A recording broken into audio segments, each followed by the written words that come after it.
विद्यार्थियों नमस्कार। आज हम कक्षा 10वीं का गणित में टॉपिक है एक चर का द्विघात समीकरण में दिए गए प्रश्नवाली 4 में से प्रश्न दूसरा में से तीसरा का एक ही बिंदु न ज्ञात करके हम विभिन्न मानों का या हल कैसे करेंगे उनका यहाँ अध्ययन करेंगे। जैसे 3x² minus 2 root x root 6x plus 2 equal to 0,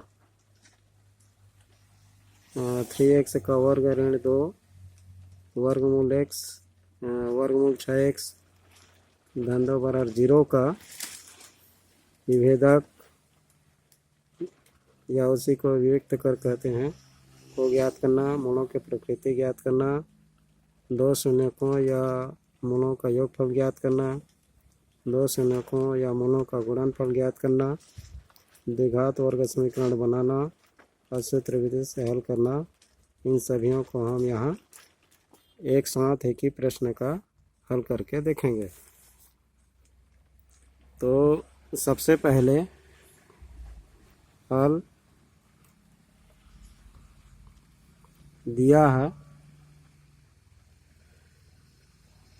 समीकरण 3x² minus 2 root 6x plus 2 equal to 0, 3x का वर्ग ऋण 2 वर्गमूल 6x धन 2 बराबर 0। तो सबसे पहले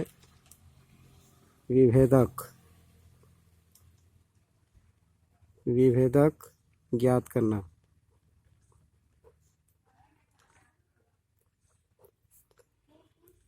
तो समीकरण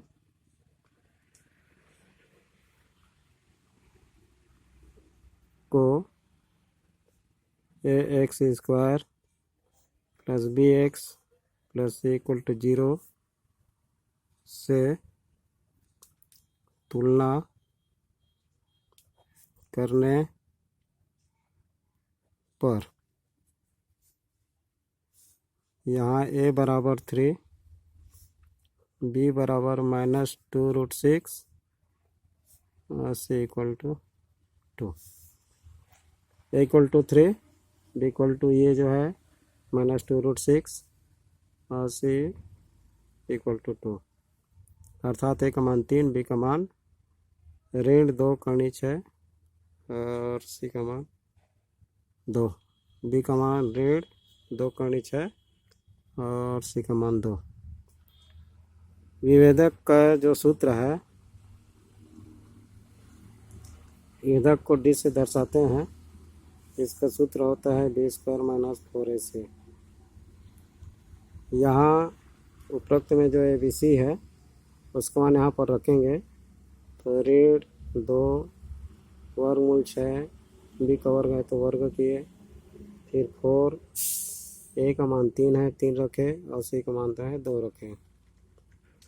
यहाँ वर्ग करना है तो ऋण 2 को 2 बार गुणा करेंगे तो यहाँ 4 आया, और कर्णी 6 को हम 2 बार गुणा करेंगे तो 6 आएगा, और यहाँ इन सब को गुणा करेंगे 4 3 12 और 12 दूनी 24 हुआ, और ये 6 चौक 24 ऋण 24, तो इस प्रकार 24 में 24 घटाए तो 0 आया।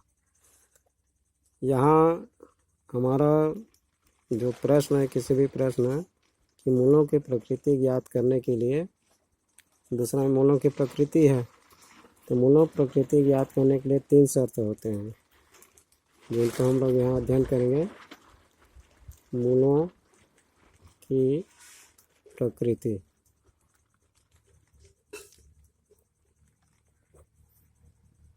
ज्ञात करना, इसमें 3 शर्त है। इसमें ये जो है, यदि d बराबर 0 है, d का मान 0 यदि मिलता है तो मूल जो है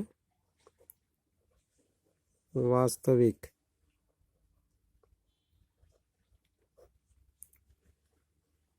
वह समान होते हैं।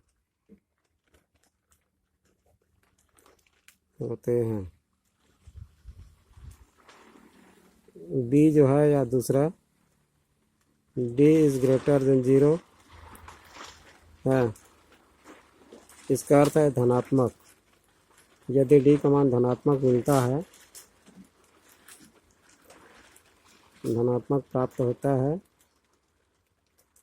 तो मूल वास्तविक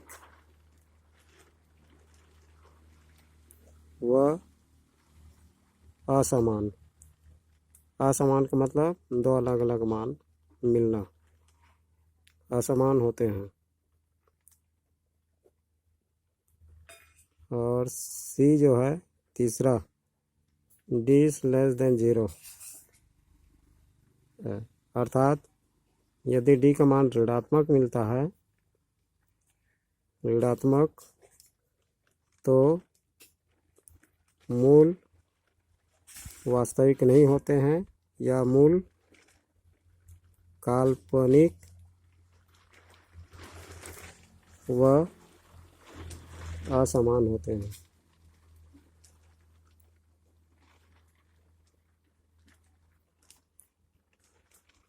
या मूल वास्तविक नहीं होते हैं।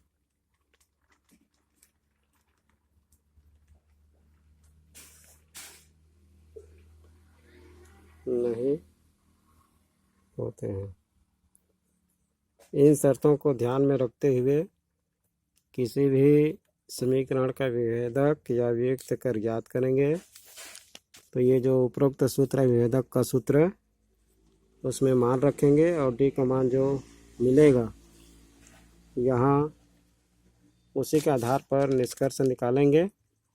तो यहाँ हमारा जो हल किए तो d का मान 0 मिला, अर्थात हमारा पहला वाला होगा।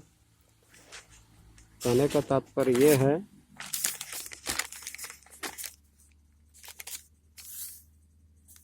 दूसरा जो मूलों की प्रकृति ज्ञात करना था, मूलों की प्रकृति, तो पहला में हम लोग हल कर चुके हैं, d बराबर 0 मिला, उसी सूत्र से ही निकालना है। और दूसरा में जो पहला लिखा हूँ उसके आधार पर मूलों की जो प्रकृति, इसका क्या होगा, इसका मूल जो है वास्तविक व समान होते हैं। जो उपरोक्त में शर्त है उसके अनुसार पहला जो है वही उसका मूल की प्रकृति होगा। पहले जैसे हम ABC का मान निकाले हैं वैसा ही यहाँ भी निकालेंगे और d का मान निकालेंगे और d का मान 0 आया, उसी को देख करके हम मूलों की प्रकृति को लिखेंगे। तीसरा है दो शून्यकों का योगफल या दो मूलों का योगफल। दो मूलों का योगफल